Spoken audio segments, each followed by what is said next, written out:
Good afternoon, everyone. Good afternoon, and thank you for coming. My pastor for 26 years used to tell us, he said, I'm not developing a bunch of followers, I'm developing a bunch of leaders. He wasn't the most eloquent man in the world, but he did create a lot of leaders. And I think that this is what our president is doing with us. He's asking all of the students to come here to learn. We are learning. He's learning. And it's beautiful to see the model that's actually happening, because my pastor, the one that said that, he said, son, in all of your travels, you can't lead where you ain't going. He had an 8th grade education, but what he said had a lot of weight. And I thank the good Lord for sending Robin Curtis Capehart our way, and I hope that we'll listen and learn today. Robin C. Capehart.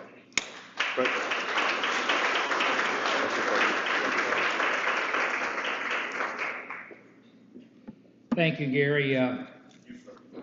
Well, I think I was just, did he just say I wasn't elegant? And compared me to someone with an 8th grade education, so really appreciate that. Members of the Board of Governors and faculty and staff and friends, I want to welcome you to this. This is our first State of the University address since we became a university back in July. So it's a wonderful event, and I'm really glad all of you turned out today. Each year this occasion provides us the opportunity to discuss where we've been, where we are, and where we're going now as a university. It's important to start with a look at the road we've traveled, not necessarily to remind us of the distance we've covered, but to serve as a constant reminder of where we could return should we become distracted or allow our energy to wane or lose focus and retreat from adherence to a set of values and principles that has brought us a level of achievement. As Winston Churchill once said, those who fail to learn from history are doomed to repeat it. And what of that history?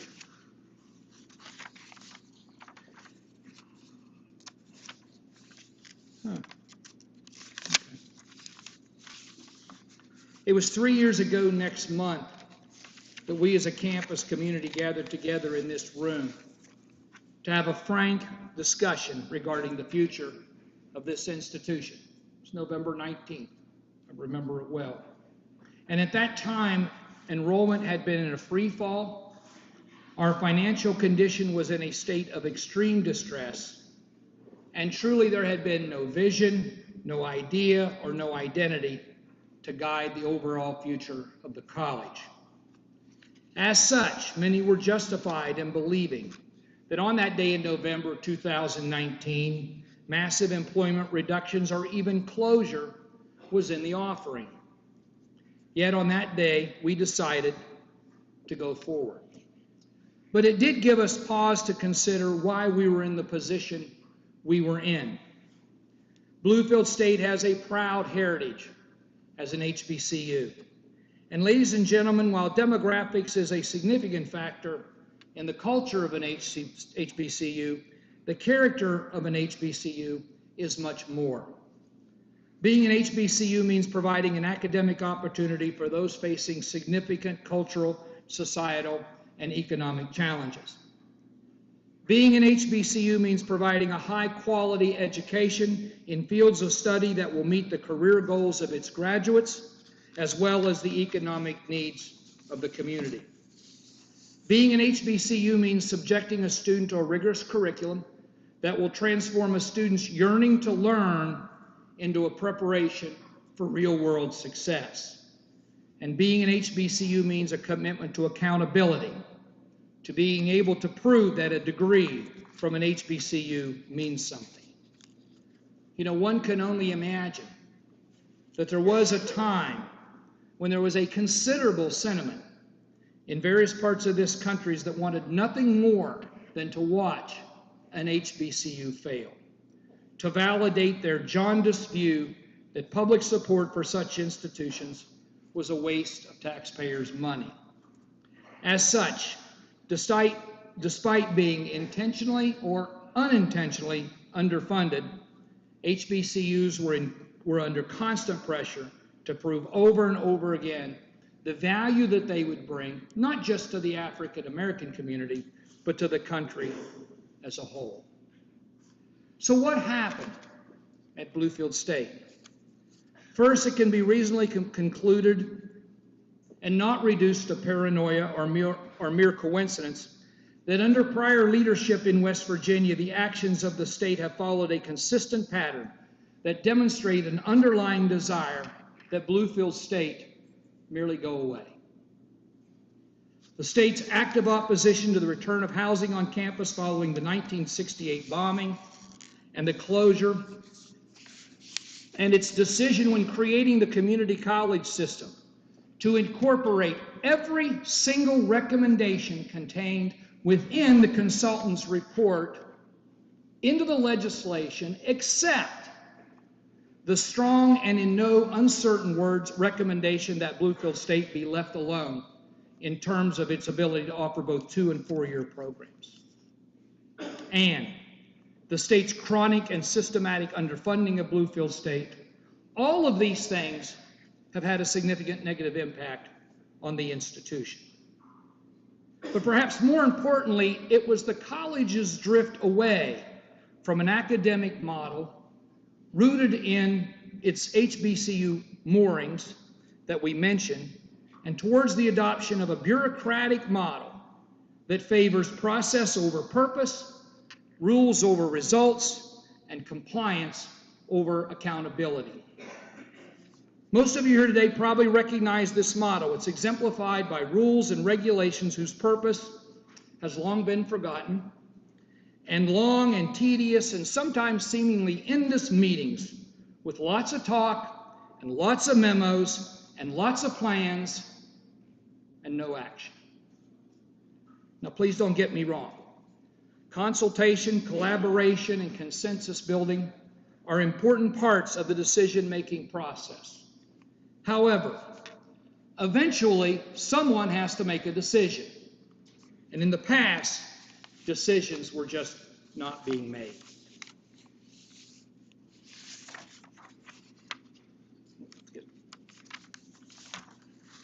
And as a result, we had a campus characterized by paralysis over problem solving, self-interest and self-promotion over solutions, and atrophy over action. So where are we today? What is the state of the university? In regard to the customary measures of success over the past 3 years, we've made decisions, and Bluefield State has not only the highest increase in enrollment in the state, but is in fact the only institution with an increase in enrollment in the last 3 years. Included in the increase is record growth in our freshman classes, higher retention, and significant increases in minority enrollment. Today, we are not only the fastest growing college in the state, but we are one of the fastest growing HBCUs in America. These increases combined with financial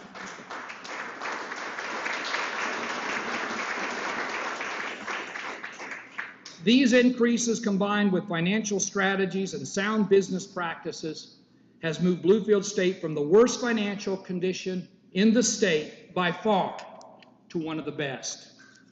In terms of fundraising, we've gone from non-existent external support that existed prior to 2019 to nearly $2 million raised last year, an amount that we have already passed this year. So by these traditional standards of attainment, the state of the university is good, if not very good. But we'd also like to measure the advances we've made in the last few years more in terms of the foundation we're building than the benchmarks that we are achieving. And this begins with getting back to the fundamental values upon which all HBCUs were created: opportunity, compassion, strong and relevant academics, learning, and accountability. It also means eliminating burdensome and Byzantine rules and regulations in order to move at the speed of business, not the speed of government.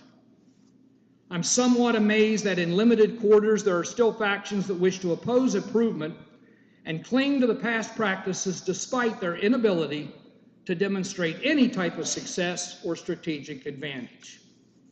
Instead, the best arguments are: 1, that's what everybody does, or 2, we've always done it that way. In response, remember the time you were a kid and you wanted to do something that seemingly every other kid was doing, and your parents would say to you, what would they say? If everyone jumped off a bridge, would you? Obviously, the lesson here was that it's not a good idea to do something stupid just because everyone else does it. Instead, it's more important to think for yourself instead of following the crowd. And besides, do we really want to follow the lead of other institutions whose enrollments are in serious decline, whose financial situations are tenuous at best, and whose direction appears to be more puffery than purpose? And then there's my favorite justification. That's the way we've always done it. Well, let me respond to that by saying, if we were to have adopted that philosophy 3.5 years ago, I truly believe that we wouldn't be sitting here today as the fastest growing college in West Virginia and one of the fastest growing HBCUs in the country. We also wouldn't be sitting here with historic first-year enrollment, the return of campus housing, record fundraising, the second best financial condition of any college in the state of West Virginia, a status of only one of 3 institutions in the state with the highest rating possible from our accrediting body, and students who are starting to choose Bluefield State not as a default institution, but as an institution of first choice. In fact, we probably wouldn't be sitting here at all, and that this building and the campus would have been locked and shuttered. Socrates once said that the secret to change is to focus your energy not on fighting the old, but building the new. As such, it is truly our intention to move beyond the procrastination, the pettiness, and the personal interest that exists when you're fighting the old, but to maximize the consultation, collaboration, and cooperation that will help us build the new. This leads us to this question: where are we going? As many of you know, over the last few weeks, I've spent a lot of time with my mom at her house in Moundsville. My mom and my dad and my sister and I moved into that house in February of 1960, and I grew up there in the 1960s and 70s. And as I walked around the house working on this presentation, I started to think about the 60s and the anti-establishment generation that existed during those times. I'm sure most of you have heard of Jimi Hendrix. Jimi Hendrix once said, if it was up to me, there wouldn't be no such thing as an establishment. How many of you remember Bella Abzug? Bella Abzug was a rather flamboyant congresswoman from New York who once wrote, the establishment is made up of little men very frightened. And then, probably my favorite philosopher, she was the it girl in the 1960s, Anita Pallenberg. You may not have heard of her. She was a German model who was the girlfriend of both Brian Jones and Keith Richards of the Rolling Stones, although, from what I understand, not at the same time. And she was quoted as saying, I'm completely anti-establishment. The only thing I like about the Queen are her scarves and her jewels. At that time, the bumper sticker was, don't trust anyone over 30, because it was the young generation that had all the answers. And if they were just given the power, they could bring about a perfect world in which all of us could live. So I thought about these icons of the 60s, And I came to realize quickly that it is that generation and that mindset that now controls our colleges and universities, and who has implemented countless rules and regulations to control the world of higher education. So as we look to charting our future, what kind of academic world did the Pepsi generation create? There used to be a time when a college degree meant meaningful work upon graduation. Since those days, the higher education establishment, whose paycheck depends upon more and more students, promoted policies that saturated college and universities with students whose economic fortunes may have been brighter outside of higher education. When was the last time you tried to find a plumber or an electrician? The drive for enrollment and retention, aside from the actual learning, diluted the significance of a college degree and did nothing more than create an astonishing $1.4 trillion in student debt, which is higher than the nation's credit card debt and higher than the nation's car financing debt. Today, nearly 40% of college graduates are working in jobs they don't actually require their qualifications and their credentials. Consequently, what happened? About 10 years ago, we began to see a serious questioning of the value of a college education. Researchers began to look at a college degree in terms of return on investment, or ROI. Now, the members of the turn on, tune in, and drop out generation and their progeny were naturally appalled by the use of such a crude economic measure to examine the value of a college education. Nevertheless, it was becoming beyond question that high-cost, low-quality college degrees were devaluing the overall worth of such a four-year commitment. Now, according to a survey by Sallie Mae, 81% of high school juniors and seniors believe that college is still a worthwhile investment. And perhaps they're being lured by, the past tales of colleges being the best time of your life. But while that happens on one end, 42% of the families who are writing the checks for those students to go to college lack any type of confidence in a meaningful return on their investment. This growing skepticism has resulted in a steady decline in students going to college over the past 10 years. And the question today anymore isn't where are students going to college.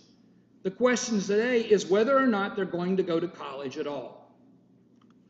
And thus, that is our challenge for our future, is to establish, maintain, improve, and convey to students and families the value of a college degree from Bluefield State University. As we gather here today, we're here to tell you, ladies and gentlemen, there is no better institution in the state of West Virginia better positioned to not only deliver that message, but to deliver that education than Bluefield State.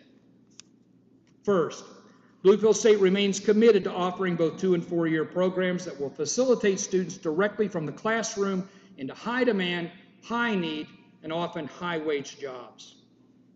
Second, we shall prepare these students for not just their first day of work, but for success throughout their careers by developing and enhancing such cognitive skills as critical and creative thinking, problem solving, entrepreneurship, and communications. Third, we are committed to learning over mere credentials, to demonstrating to students, families, and potential employers by external verification that a Bluefield State University degree has value and that it has you prepared for real-world success. For a second, I'd like for you to stop and think. And I want you to think of any other college in West Virginia. Just think of any other college. And then I'd like to ask you a question. You got that college in mind? What does that college stand for? What's the 10-second elevator speech can you give me that describes that institution? If I'm thinking about going to college, what can you tell me in 2 sentences that will convince me to consider not just to go to that college, but as to whether I should go to college at all. You know, at Bluefield State, it's easy. If you come here and you want to learn and you're prepared to undertake a rigorous curriculum and you work hard, you'll get a degree that will prepare you to walk across the stage, get your diploma, and walk right into a high-demand, high-need, high-wage job. Not a lot of other schools can say that. Now, that may not be attractive for some prospective students. That's fine. There's plenty of other places that they can go. But for a student looking to maximize value, Bluefield State is the obvious choice. By the way, let me add that value is not synonymous with cheap. If that was the case, every 3 years we would be going down to Bill Cole's Yugo dealership. That's an age thing. You guys are a little younger.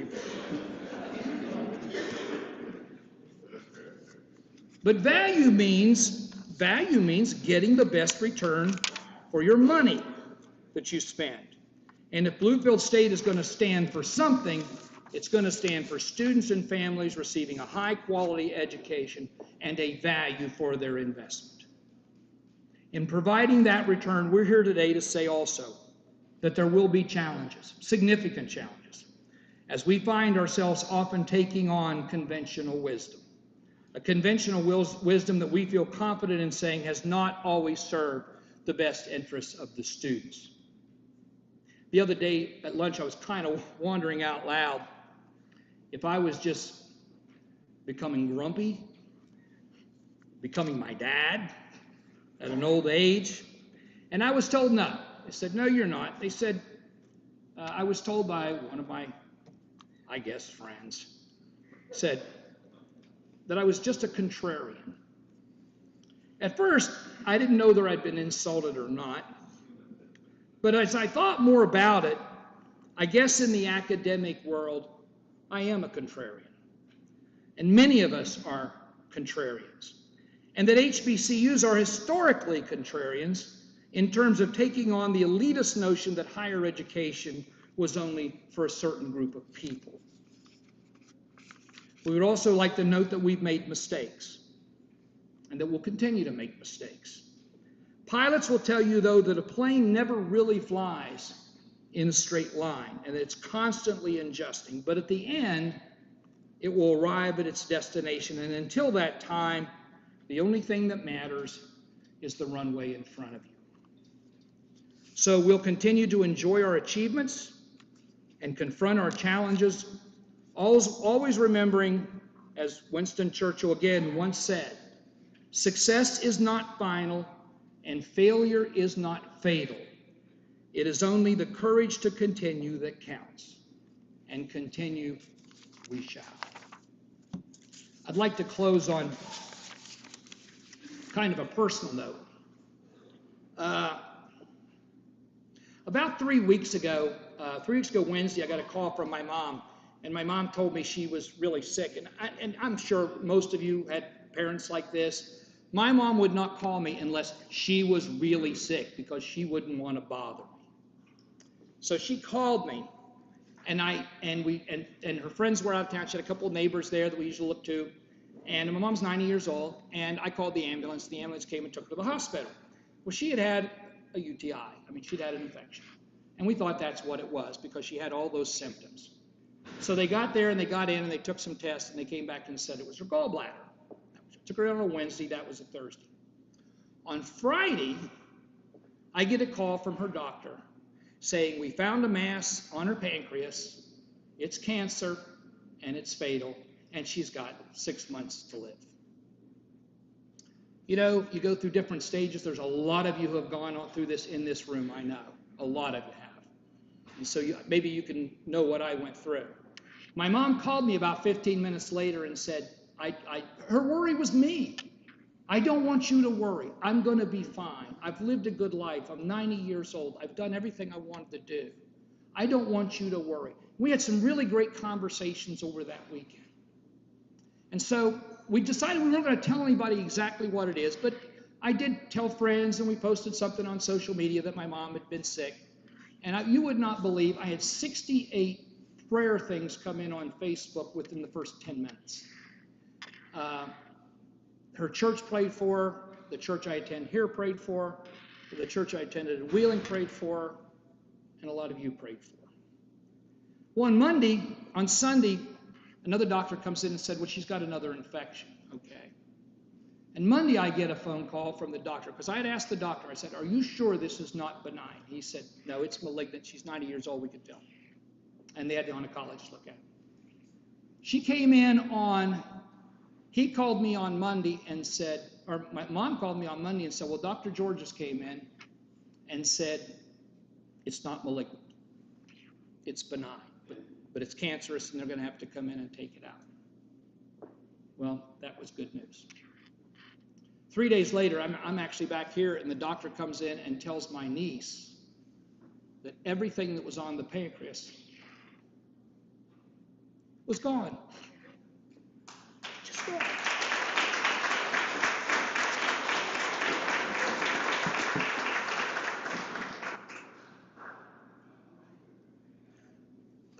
I took her home, and she was weak. And I'd never seen her look so bad, quite frankly. Don't tell her I said that. Oh, is this being streamed still? She looked great, because I know she watches this.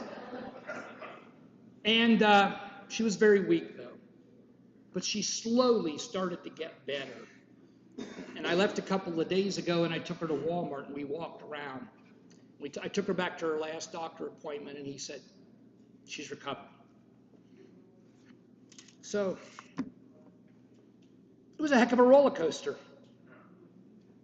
But I want to do one thing today. I want to thank the Board of Governors for their patience as I went through this. I want to thank my leadership team for stepping up to the plate, making me wonder, do they really need me at all? But I heard from so many of you in this room, people that haven't even met my mother. And I heard from so many of you. And I want to thank you personally, because I think your prayers were answered. Thank you.